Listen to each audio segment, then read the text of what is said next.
जय जगन्नाथ बंधुगण सर्वप्रथमे आपणको 2026 नववर्षर हार्दिक अभिनंदन। एही 2026 वर्षटी आपणक पई मंगलमय हो। बंधुगण आजिर भिडियो रे आमे जानिबा 2026 वर्षटी धनु राशिर व्यक्ति विशेष मानक पई किपरि कटिबो से विषय रे।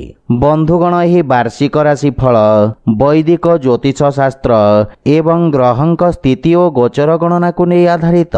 एही वीडियो माध्यम रे आमे आर्थिक जीवन, वैवाहिक जीवन, क्यारियर, शिक्षा, व्यवसाय एवं स्वास्थ्य विषय रे संपूर्ण विस्तार भाव रे जानिबा। सेथिपई वीडियो को शेष पर्यंत देखंतो और जो माने आम चैनल को नुआ करी आछंती तळे थिबा लाल रंगर सब्सक्राइब बटन को दबाई आम चैनल को सब्सक्राइब करंतो और पाखरे थिबा घंटी बटन को दबाई ऑल रे सिलेक्ट करंतो।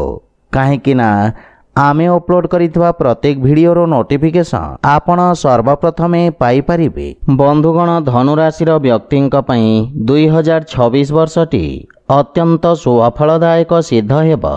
एही वर्ष पूर्व वर्ष रे अटकी रहितवा समस्त कार्य सफलता पूर्वक संपन्न हेबो। क्यारियर और व्यवसाय दृष्टि सकारात्मक परिणाम प्राप्ति हेबो, किंतु किछि समस्यार मध्य सामना करिबाकू पड़िबो। वर्षर प्रथमार्धरे आपणक कार्यक्षेत्र रे सुधार देखिबाकू मिलिबो। सप्तम भाव रे ग्रहंक प्रभाव आपणक क्यारियर और व्यवसाय पई अनुकूल रहिबो।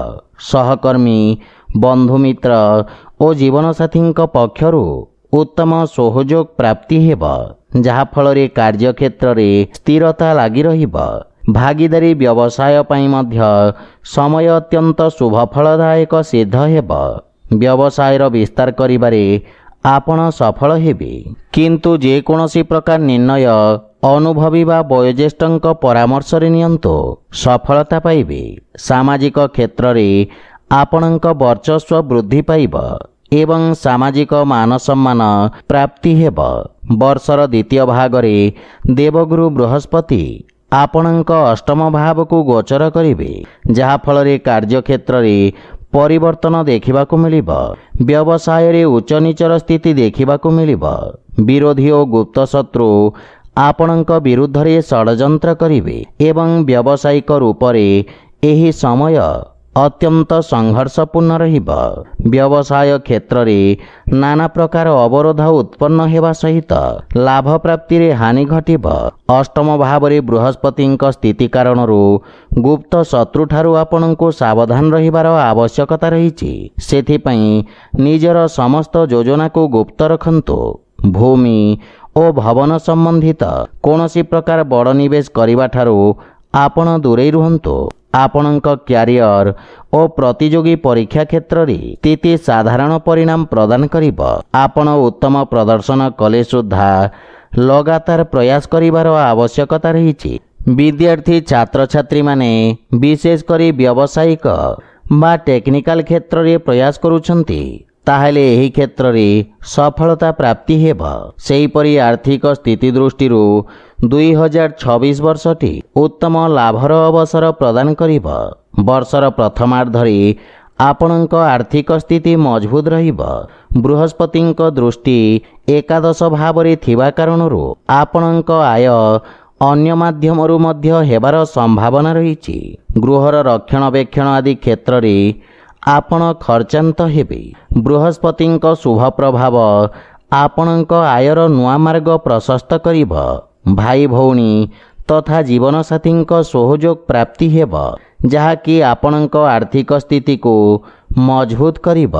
शनि और गुरुंक प्रभाव कारणरू आपण निष्ठापूर्वक धन संचय करिवे, किंतु एही अवधि रे आपणक अनावश्यक खर्च रे नियंत्रण बजाय रखिबार आवश्यकता रहिछि। आपणको किछि एमिति अवसर प्राप्ति हेब, जहा फल रे आपण आर्थिक स्थिति को मजबूत करिबारे सफल हेबे, किंतु वर्षर द्वितीयार्धरे बृहस्पतिको गोचर आपणक अष्टम भाव को प्रभावित करिब, जहा फल रे आर्थिक क्षेत्र रे किछि समस्यार सामना करिबाकू पड़िब।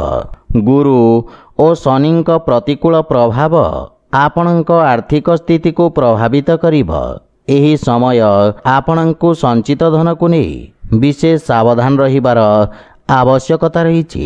ଆକସ୍ମିକ ଭାବରେ ଆପଣଙ୍କ ବ୍ୟୟଭାର ବୃଦ୍ଧି ପାଇବ। ଏହି ଅବଧିରେ ଯେକୌଣସି ପ୍ରକାର ନିବେଶ କ୍ଷତିଦାୟକ ସାବ୍ୟସ୍ତ ହେବ ତଥା ଆର୍ଥିକ ଦେବାନେବାରୁ ମଧ୍ୟ ଆପଣ ଦୂରେଇ ରୁହନ୍ତୁ।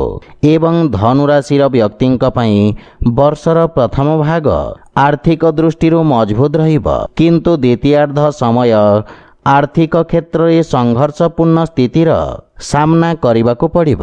ପ୍ରେମ ଓ ବୈବାହିକ ଜୀବନ ଦୃଷ୍ଟିରୁ 2026 ବର୍ଷଟି ମଧ୍ୟମ ଧରଣର ଫଳ ପ୍ରଦାନ କରିବ।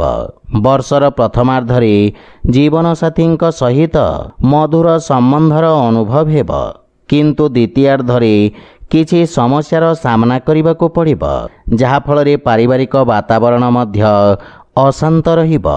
ବର୍ଷର ପ୍ରଥମାର୍ଦ୍ଧରେ ଆପଣଙ୍କ ପ୍ରେମ ଓ ବୈବାହିକ ଜୀବନରେ କିଛି ଅନୁକୂଳ ପରିବର୍ତ୍ତନ ଦେଖିବାକୁ ମିଳିବ।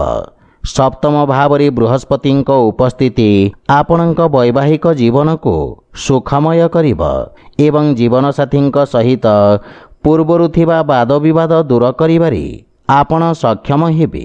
ବିବାହ ତଥା ପ୍ରେମ ବିବାହର ଇଚ୍ଛା ରଖିଥିବା ଜାତକଙ୍କୁ ଶୁଭ ସମାଚାର ପ୍ରାପ୍ତି ହେବ ତଥା ବର୍ଷର ପ୍ରଥମାର୍ଦ୍ଧ ସମୟରେ ବିବାହର ଯୋଗ ରହିଛି। ଆପଣଙ୍କ ପର୍ସନାଲ ଲାଇଫରେ ଆନନ୍ଦ ଏବଂ ସମୃଦ୍ଧିର ପରିବେଶ ରହିବ। ପରିବାର ଏବଂ ବନ୍ଧୁମାନଙ୍କ ଭିତରେ ଆପଣଙ୍କ ଲୋକପ୍ରିୟତା ବୃଦ୍ଧି ପାଇବ, କିନ୍ତୁ ବର୍ଷର ଦ୍ୱିତୀୟାର୍ଦ୍ଧରେ ବୃହସ୍ପତିଙ୍କ ଗୋଚର ଆପଣଙ୍କ ଜୀବନରେ କିଛି ସମସ୍ୟା ଉତ୍ପନ୍ନ କରିବ।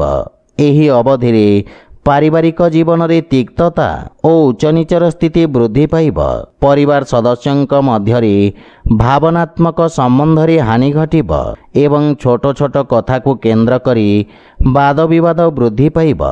ସେହିପରି ସ୍ୱାସ୍ଥ୍ୟ ଦୃଷ୍ଟିରୁ 2026 ବର୍ଷଟି ମିଶ୍ରିତ ଫଳ ପ୍ରାପ୍ତି ହେବ। ଜାନୁଆରୀରୁ ଫେବୃଆରୀ ପର୍ଯ୍ୟନ୍ତର ସମୟ କିଛି ଋତୁକାଳୀନ ଏବଂ କାର୍ଯ୍ୟଭାର ଆପଣଙ୍କ ସ୍ୱାସ୍ଥ୍ୟାବସ୍ଥାକୁ ଦୁର୍ବଳ କରିବ, କିନ୍ତୁ ଏହି ସମୟ ପରେ ଆପଣ ସୁସ୍ଥ ଓ ଊର୍ଜାବାନ ଅନୁଭବ କରିବେ। ଆପଣଙ୍କ ମାନସିକ ସ୍ଥିତି ସୁସ୍ଥ ରହିବା କାରଣରୁ ଆପଣଙ୍କ ଶରୀର ଉପରେ ଏହାର ସକାରାତ୍ମକ ପ୍ରଭାବ ପଡ଼ିବ। ବର୍ଷର ଦ୍ୱିତୀୟାର୍ଦ୍ଧରେ ବୃହସ୍ପତିଙ୍କ ଅଷ୍ଟମ ଭାବକୁ ଗୋଚର କାରଣରୁ ସ୍ୱାସ୍ଥ୍ୟାବସ୍ଥାରେ ନାନା ସମସ୍ୟାର ସାମ୍ନା କରିବାକୁ ପଡ଼ିବ। ବିଶେଷ କରି କଫ, ପାଚନ ସମ୍ବନ୍ଧିତ ସମସ୍ୟା, ଥଣ୍ଡା ଓ କାଶ ଭଳି ସମସ୍ୟା ଆପଣଙ୍କୁ ବ୍ୟଥିତ କରିବ। ସେଥିପାଇଁ ଖାଦ୍ୟପେୟର ବିଷୟ ଧ୍ୟାନ ରଖିବା ସହିତ ସ୍ୱାସ୍ଥ୍ୟାବସ୍ଥାର ବିଷୟ ଧ୍ୟାନ ରଖନ୍ତୁ ଏବଂ ସ୍ୱାସ୍ଥ୍ୟ ନିୟମର ପୂର୍ଣ୍ଣ ପାଳନ କରନ୍ତୁ।